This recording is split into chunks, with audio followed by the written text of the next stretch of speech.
oh itu disunahkan membaca salam. Ya, itu kan ada dalilnya.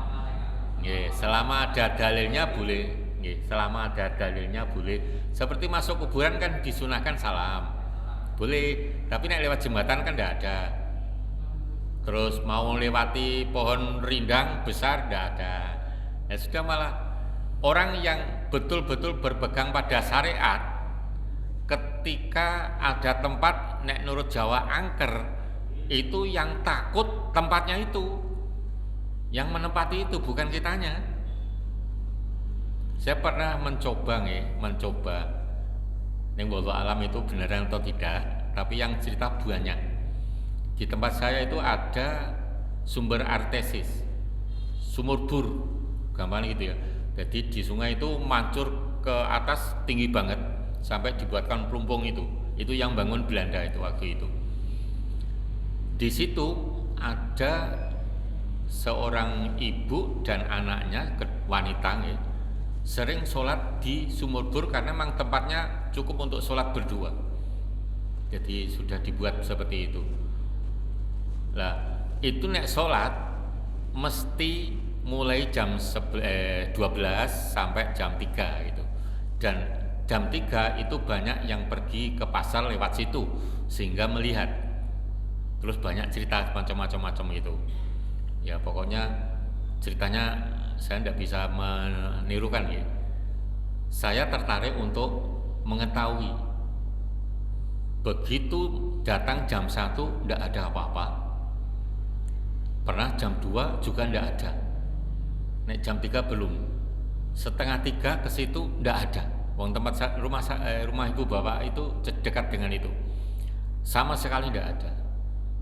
Ini banyak yang cerita, nah, gitu, semacam itu. Berikutnya kira-kira sebulan saya membuat berita yang heboh. Jangan ditiru nggih. Niku hoak. Jadi apa yang diceritakan oleh penduduk setempat tak pelintir. Jadi anaknya dan ibunya kemarin sudah saya suruh pergi ke masjid. Jadi sekarang sholatnya di masjid. Sekarang di sumur bor itu sudah tidak ada yang sholat gitu. Wah itu sak desa geger.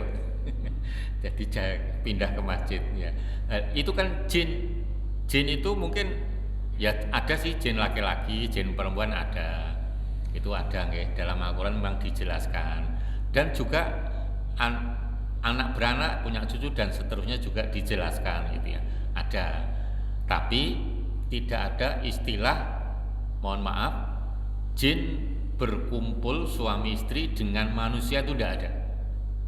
Jadi kalau ada berita dia hamil, yang menghamili jin itu janjani yang menghamili yang cerita itu. Kan itu. Karena bahannya beda, tidak mungkin bisa hamil. Manusia dikumpuli jin, tidak mungkin bisa hamil. Bahannya beda. Manusia dari tanah, jin dari api, tidak akan ketemu. Itu logikanya begitu. Dan dalam dalil pun juga tidak ada. Jadi semacam itu. Jadi keyakinan semacam itu yang tidak ada dalilnya harus kita hilangkan agar percaya kepada yang gaib itu tidak terpolusi gitu. Jadi semacam itu. Ada yang lain?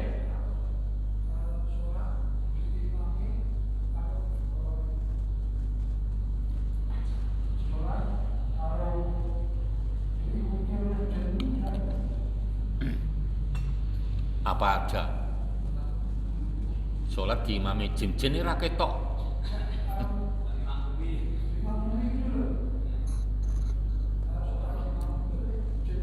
Lagi apa kelihatan gitu. Sholat nggak boleh pakai perasaan loh, pakai syariat loh.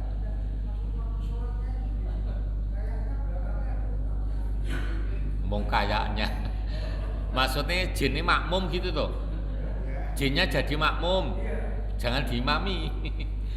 Jinnya jadi makmum itu boleh, ya, boleh. Nah itu kiai saya itu yang telah menjalankan itu. Kiai saya itu Pak Ali Darokah Jamsaren ya. Itu nek sholat tahajud jam 2 itu pasti. pada awal digoda jin, digoda atau tidak ya, diikuti jin lah gitu. Begitu sholat, membaca fatihahnya, bacanya kak dikeraskan dikit lah gitu, gemermeng, gampangannya gitulah. Itu begitu waradhdallin, yang amin di belakang itu banyak sekali. Dalam batin waktu sholat beliau seneng karena para santrinya ikut tahajud. Tapi begitu salam kaget, kok ndak ada orang. Lah gitu. Itu rakaat pertama, dua pertama ya, ndak ada pikiran macam-macam. Begitu rakaat kedua, kok amin lagi. Loh, tadi nggak ada, mikir begitu. Ya dalam sholat mikir gitu ndak apa-apanya. Jadi masih sah gitu loh maksud saya. Begitu nengok, beliau mulai perinding begitu. Jadi begitu salam tidak ada lagi, sudah mulai terpengaruh ya, perinding gitu. Jadi bulu kuduknya sama berdiri. Rakaat dua ketiga kan dua ya. Itu masih ada yang amin. Itu hari pertama mereka sama ikut tahajud itu. Tapi setelah hari berikutnya biasa. Ya enggak apa-apa itu.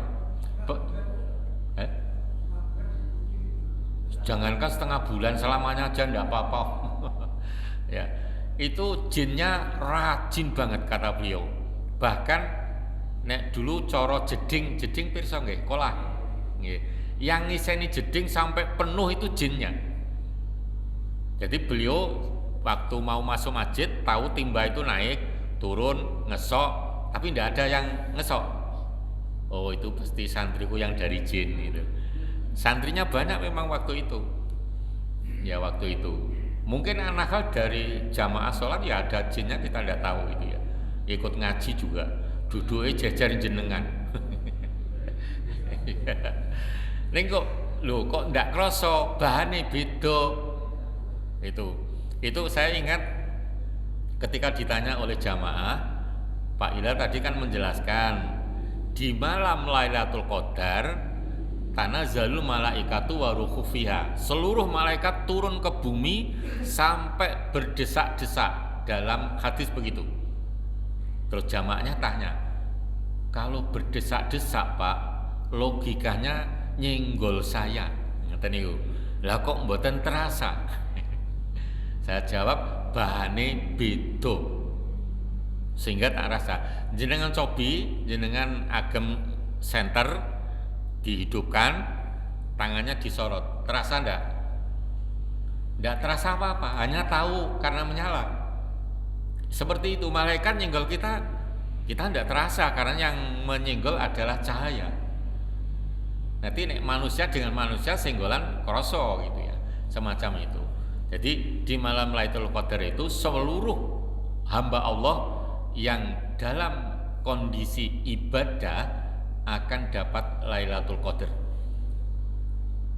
Ibadahnya bisa berupa etikaf, bisa baca Quran di rumah, bisa sholat di rumah, bisa zikir di rumah, tidak harus di masjid. Tapi yang mau etikaf itu yang terbaik memang. Etikaf loh, bukan latihan loh ya. Etikaf betul. Jadi seminggu 10 hari tidak pulang-pulang. Jadi aktivitas semuanya di masjid. Nah ini. Jadi mulai pagi 21 Ramadan itu sudah di masjid sampai akhir Ramadan, tidak pulang, tidak keluar di angkring, tidak keluar jajan, tidak bisa. Harus di masjid terus. Gitu. Itu iktikaf yang betul-betul iktikaf.